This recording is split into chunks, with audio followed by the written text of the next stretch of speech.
ఇలా నూగులు ఉండలు ఎలా చేయాలో చూద్దాము. హెల్త్కి చాలా మంచిది.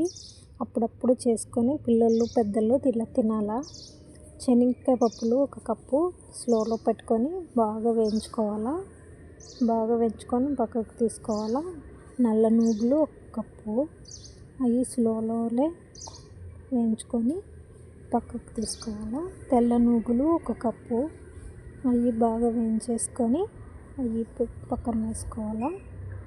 ఇప్పుడు కొంచెం జీడిపప్పు, బాదం కొంచెం స్లోలో కొంచెం వేయించుకొనేసి అవి తీసుకోవాలి. ఉంటే 1 కప్పు తీసుకోవచ్చు, లేదంటే కూడా పర్లేదు.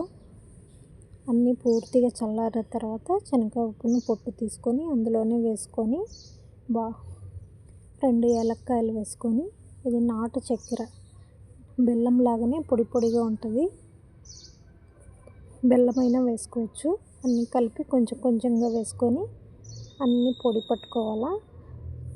బాగా పొడి పట్టిన తర్వాత ఇది కూడా కొంచెం కొంచెం వేసుకొని మిక్సీ పట్టుకుంటే అంతా కొంచెం మెత్తగా అయిపోతుంది.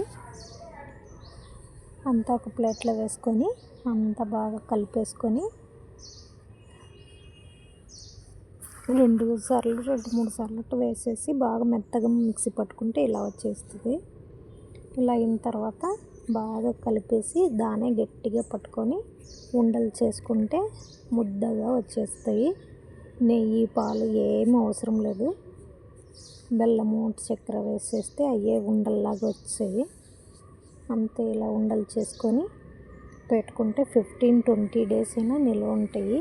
దీంట్లో చెడిపోయే ఐటెంలు ఏం లేవు కాబట్టి కొంచెం హెల్త్కు బాగుండాలంటే ఇలా అప్పుడప్పుడు తినాలి. ట్రై చేయండి.